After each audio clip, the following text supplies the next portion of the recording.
Yo, what's up? It's Heavy Dreamer here, otherwise known as Andre Bordonado. Jumped up another presentation for y'all. Seriously though, hello, Professor Samantha, classmates, and peers. We're in for a special one today. Data analytics. In this presentation, I would like to share my experience utilizing YouTube analytics and the benefits of monetization through YouTube's partnership program.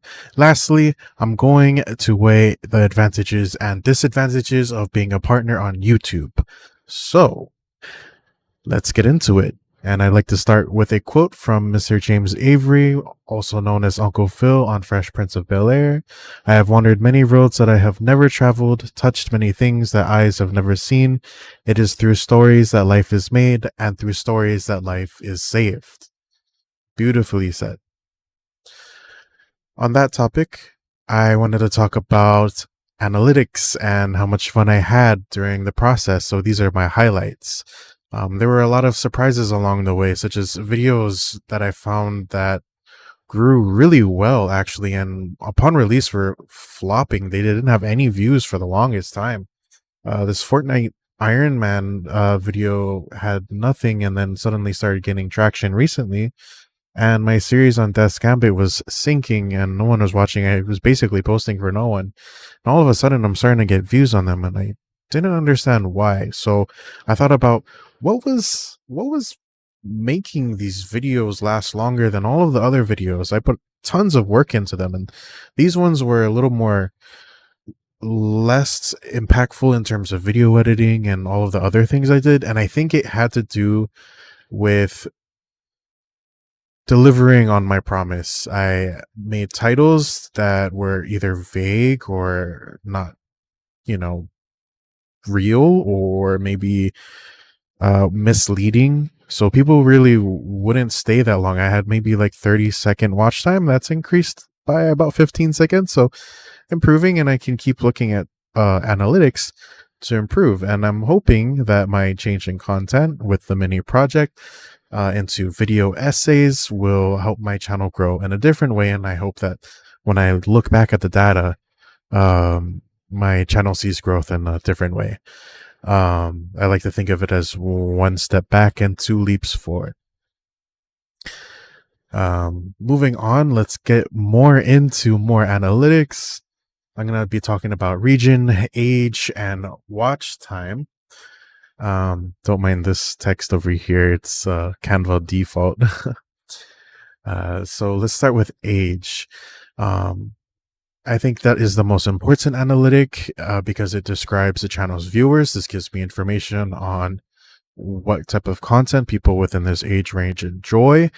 And it's showing me that, okay, like the things that I'm putting out are reaching the people that I'm trying to reach, which is great. And I just want to find out how to keep that going or to improve on it. But I'm just very glad that I am hitting actually 100%, which within the 24 to 35 years of age group. So I'm really happy about that. And going to the left over here about region, this analytic is essential because it aids me in upload times. It can also help my research into what my audience likes. If a lot of them are in California, for example, I can make content surrounding games that are popular in that state at that time.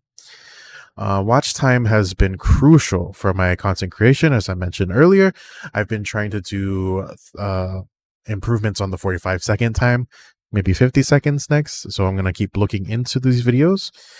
And I can discover why people are dropping out during that time. What is it at that 45-second mark that make people want to check out the next video in my related section? And with all of that in mind, I'd like to move on to monetization or YouTube partnership and what it takes to get into that. So in order to be monetized on YouTube, you need to participate in their partnership program. When you apply, you need to meet requirements such as country restrictions and age limits. You need to be above 18 and to meet or exceed channel thresholds. These thresholds are, I like to sum them up as 3 tiers of partnership.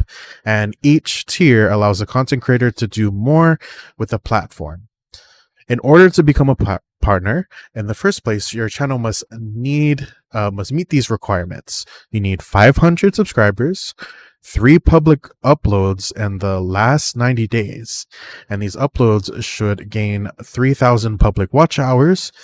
And these are long form videos over the past 365 days. Otherwise, you could also do 3 million shorts views in the past 90 days. So it just depends on what your content does and how you gain traction. And for me, clearly, that's long form videos. So when you enter YouTube partnership, you gain channel memberships.